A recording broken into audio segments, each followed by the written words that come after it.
Hello, I'm Toycat and welcome back to the second channel geography video. This is episode series where I talk about geography and the world and stuff. And today I want to talk about a particularly interesting part of world maps, which you'll notice when you look at pretty much any map ever, because the first thing you see on any country is the country name, and then the second thing you'll see, if you zoom in a lot further, is some white dots to represent the city, at least on Google Maps. We're really focused on Google Maps for today's video, you'll see why later, but you'll see white dots to represent giant cities, and you'll see black dots to represent the capital city. Every country, with pretty much one exception, has a capital city listed on Google Maps, and this is the black dot that tells you the island's capital is Dublin, or that, Spain's capital is Madrid, or that Portugal's capital is Lisbon, or that Egypt's capital is Cairo. This stuff is really easily available, and it's useful information because, generally speaking, the capital is either one of the largest cities, or it's at least host to like a lot of important government functions where you kind of need to know where it is. So yeah, that's why capital cities are widely known. And you might think, well, given that London is so widely known as the UK's capital, given that Berlin is so widely known as Germany's capital, or Paris or France, or all of these different examples, there must be some easy criteria where capitals are just like squared away and done. However,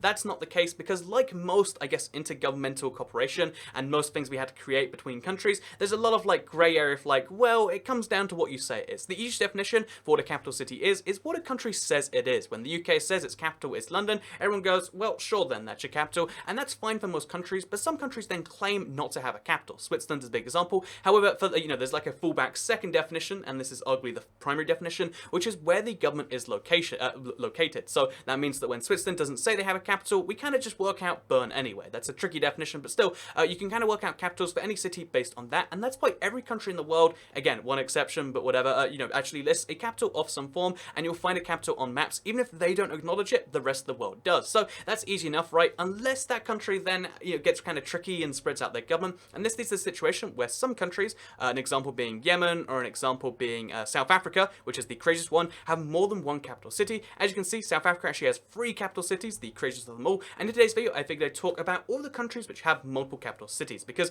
although if you look on this map right here, red is current multiple capitals and pink is former multiple capitals, there's a lot of countries that have claimed to have multiple capitals. To this day, Google Maps encourages only actually says 7 countries do, and I figured I'd talk about those 7 countries because clearly there's an extra layer of legitimacy added to the fact that they're on Google Maps, the most widely used map on the planet, and I figured because of that, it'd be kind of fun to talk about why Yemen has 2 capitals, or why South Africa has 3, or why even stuff like Benin has 2. So yeah, hopefully you enjoyed the video. Let's get straight into it though, and let's start by talking about countries which don't have it officially recognized by Google. And I guess the simplest reason to explain this is because a lot of countries will claim 2 capitals for kind of internal reasons, and then this for some reason doesn't make it through the map. So for instance, Côte d'Ivoire, which is one of the few countries in the world that refuses an English name, you have to call it in French, Côte d'Ivoire, even though I'm speaking English right now, actually has 2 capitals according to them. They have their real capital, which is here, and they have their economic capital over here, where some government is still located, but according to Google, as you can see, there's only 1 official capital. So that this is an example of like a country that doesn't make it. There's a few other weird examples, like, oh yeah,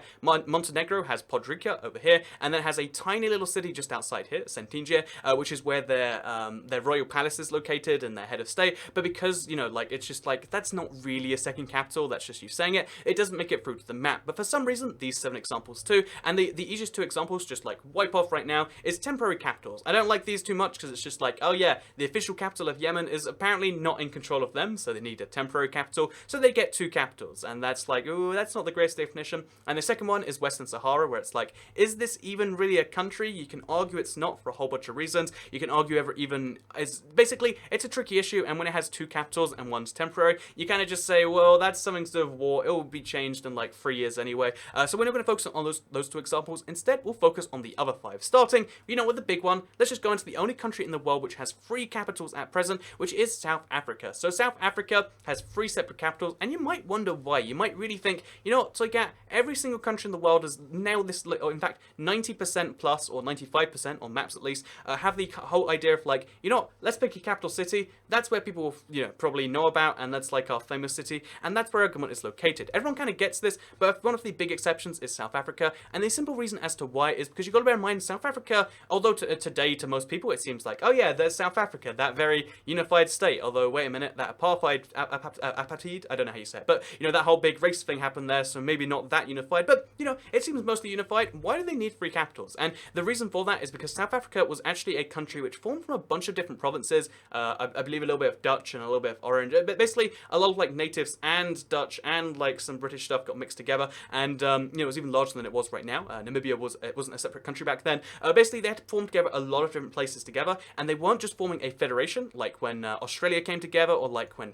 Canada or US came together. They're actually forming a unitary state. This means that, like, you know, for instance, it's basically like very few other countries. They're just like, you know what, let's just be one big thing, centrally administered. And if you want to pick one place to centrally administer all these different places, you know, imagine like 5 random countries like the US, Canada, and Mexico come together, and it's like, we need to have one capital, no states, just all the same place. You kind of be careful about where you place that thing, and because of that, they couldn't really decide on a capital, so they picked 3 separate capitals, very carefully located, to kind of spread out through the country and through the provinces, and I believe they had a 4th province, which just got a bunch of extra money instead, which I thought was a nice gesture, but still, they picked 3 capitals. One is for their executive branch, one is for the judicial branch, and one is for the legislative branch. If I'm not mistaken, it is Pretoria for the administrative. Basically, Pretoria is the closest thing to the real capital. It has the administrative branch of government and the executive, so like the leader and stuff. This is also the biggest of the 3. But then we also have over here the legislative capital in Cape Town, and we have the judicial capital in Bloemfontein.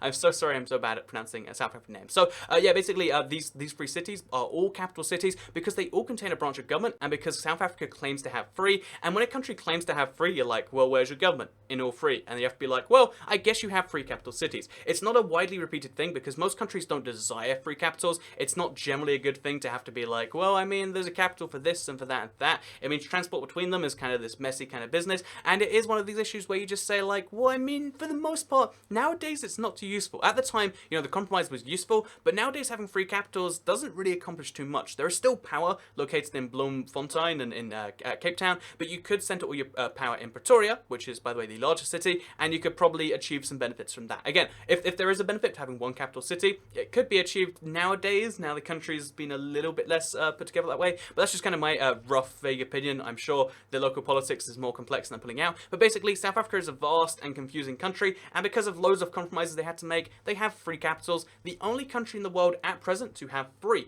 to even claim 3, not even to like have 3, but to claim 3, and I thought that was fascinating, and it's worth going into first. So yeah, going on from that though, let's move on to the second example, which is a nice kind of like fun and easy one, or fun is not the word I'd use for it, but Chile over here, as you can see, is a really thin country. I've mentioned how it's like a really bizarrely shaped country, and the simple reason is like mountain ranges separate them, so they get this really, really far north country. Like, in terms of the temperature change you can get from one side to the other, it's pretty nuts. You get Arctic environments down here. I think I've shown this off before, but you get like really basically Antarctic, I guess it would be, conditions where it's like, look at those mountains right there. Look at that.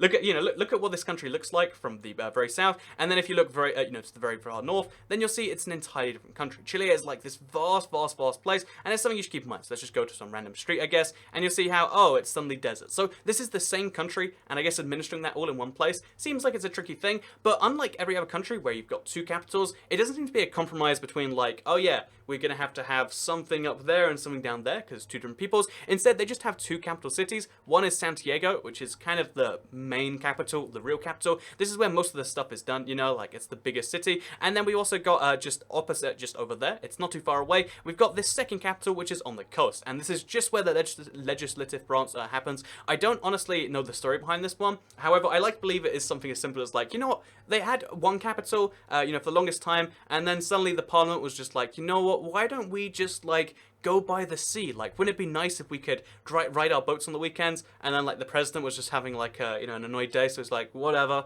go do it. And then it happened, and he's like, oops, shouldn't have said that. But anyway, that's not the real story, but it's more fun than the real story anyway, so let's believe it is. Anyway, that said, let's move on to our real story, which comes from Bolivia, because Bolivia also has 2 capitals. There is Sucre and there is La Paz. So the interesting thing about this country is Bolivia, again, a lot of countries started existing in the past 200 years in this area. Bolivia is one of them, and when they first had their independence in 1825, they picked Sucre as their capital. This is Sucre, it's their capital. As you can see, it's got an aeroporto and aeroporto, but yeah, as you can see, this is their capital. It's a place you can go visit if you want to see the official capital of Sucre, and it was their capital they declared back then. However, between then and now, in the last 200 or so years, they actually had a big revolution. The Liberals and the Conservatives decided to have a civil war, because civil war is a really good idea, as it turns out. That's just a thing a lot of countries like to do, and basically in the aftermath of that, because although their economy when that first started was based in Sucre, laterwards it was kind of pushed towards, closer towards La Paz, and because the new side won, they're like, let's make this our capital. So that's what they basically decided to do, but because of a compromise they made, in the aftermath, in the the agreement phase, they basically decided, like, even though La Paz is our real capital and all our power is moving here, all of our government and like our decision-making capabilities are now going to be made in La Paz instead of Sucre. They did decide to be like, let's keep Sucre our official capital as like a compromise thing. And because of that, to this day, there's kind of two capitals. There's a capital where everyone says Sucre is officially the capital, but all the government and all the stuff happens in La Paz. So you'll notice how even though Bolivia on a map has two of these black dots for capitals, La Paz is the bigger one, and it's the bigger deal of a city because again, it's the bigger city in terms of like where more stuff is going down. Like look at the city in comparison. And it's also where more of their government is, and it's also where more of their economic activity happens. So boom, that is La Paz versus Sucre in Bolivia. Right next to Chile, by the way. Two South African countries, the only two on this list for what it's worth mentioning. Next up, we have Benin, actually, and Benin is a little bit more of a complex story than that past one, because it's like, oh yeah, well, basically, they're a French colony, if I'm not mistaken. And when they were a French colony, they always had Porto Novo as their capital.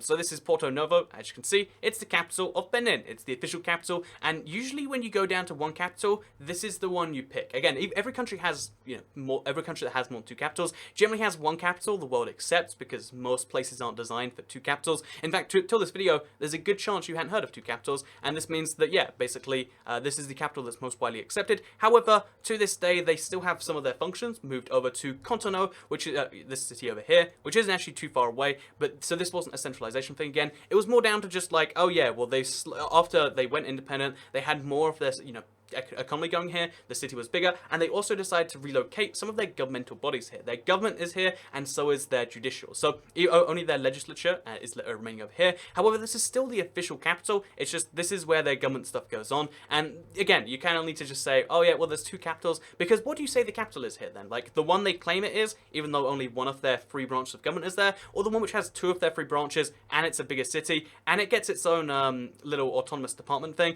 It basically just comes down to the whole like, well, I guess we'll leave it as like two capital cities. And that is the story behind Benin's two capital cities. Again, like I feel like with two capitals, you have this great opportunity to like centralize them. And in this example, they just kind of have them right next to each other. And I find that fascinating personally. So yeah, that is Cotonou. Also, I believe Cotonou is the fourth biggest city in Africa. It's just after a few other cities, including Lagos, which I mentioned in a previous video. So yeah, fun little fact you might not have known there. So yeah, with that said, let's move on to one final example. The only other example besides Yemen, Western Sahara, which is arguably not a country, Benin, South Africa, Bolivia, Chile. We've got 6 examples. 4 from Africa, 2 from South America, but we have one example from Europe/Asia, Eurasia, if you will. They're technically in Europe by some definitions, technically in Asia by some, but this is Georgia over here. It's in the part of Europe that you don't probably consider to be Europe, and yeah, Georgia is a fascinating country because most people, get it confused with the US state. That's still to this, day a real thing. Like, want to go to Georgia? Oh yeah, I hear they have Coca-Cola land there. Maybe there's a fun video on tricking someone into going to Georgia, but no, this is Georgia, the country. They don't have the same confusion because they're called Sarkardvelo. And they have 2 capitals. The capital you probably know, or if you know capitals of cities, I mean, again, I feel like it's one of these countries where it seems insulting to say you might not know of this, but I feel like the general population of the world probably doesn't know about Georgia, even though one of the world's more famous people came from there, because Tbilisi is their capital, found just over here, and yeah, it's a pretty big capital. It's their biggest city, it's their big capital, and it has over 1 million people. The only city in the country, if I'm not mistaken, to be like that. But they also have a second capital, because although most of their government goes down here, and although most of their, again, city stuff goes down here, they also have a second capital, which is way more traditional, way more like, way harder to visit, way smaller, but one of their branches of government, the legislative, is still placed here. So because they have one of their branches of government here, and because they say we have 2 capital cities, and you're like, oh yeah, but do you really? And they're like, well, look, one of our governments there. I mean, government is what defines it. And then it just kind of comes down to like, well, I mean, I guess you kind of leave it that way. So yeah, even though they have I think it's their branches of their president, everything else happens over in Tbilisi. One of their branches of government is in Kutaisi, and that means that Georgia has 2 capital cities, and that's a fun thing you might not have known. However, those are 7 examples of countries which have 2 capital cities. They're the only examples which show up on Google Maps. There's a whole bunch more. Like I said, look at this.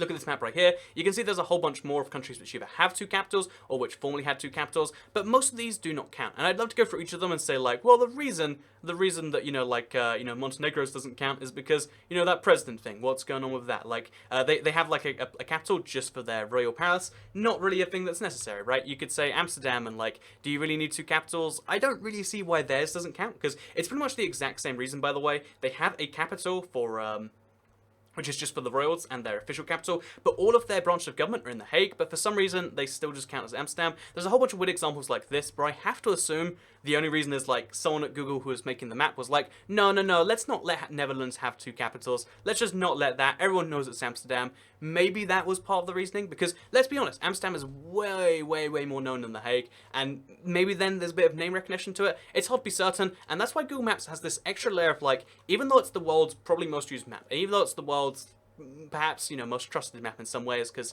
again, it's a whole bunch of maps which came together. Google just bought a whole bunch of different mapping sources. Even though that's the case, there's a lot of like minor, almost inconsistencies where there could be some logic behind it, but I can't see that logic, and maybe someone in the comments can. There'll be like a big comment. I'll pin it if I see like a genuinely good explanation for it. But yeah, basically, for now, I hope you all enjoyed this video. If you did, oh wait. One more thing, actually. I'm considering doing more videos on capital cities, because it's just like one of these tiny things that fascinates me. Let me know what you think, and if I should, because I want to do more capitals that change, because pretty much every country has a changed capital. And also, I should mention, I was going to make this whole own video, and maybe I will still, but there is one country on Earth that does not have a capital city, as far as I can tell, and it is Nauru, which technically has this capital district, but it's not a capital city, because Nauru doesn't really have cities, and I think that's fascinating personally. Maybe you do agree. It only has 13,000 people. It's pretty much the smallest country in the world in terms of population, and maybe you're fascinated to learn that only one country gets away with no capitals. Or maybe you're not. Either way, hope you'll enjoy the video. Second channel, don't care.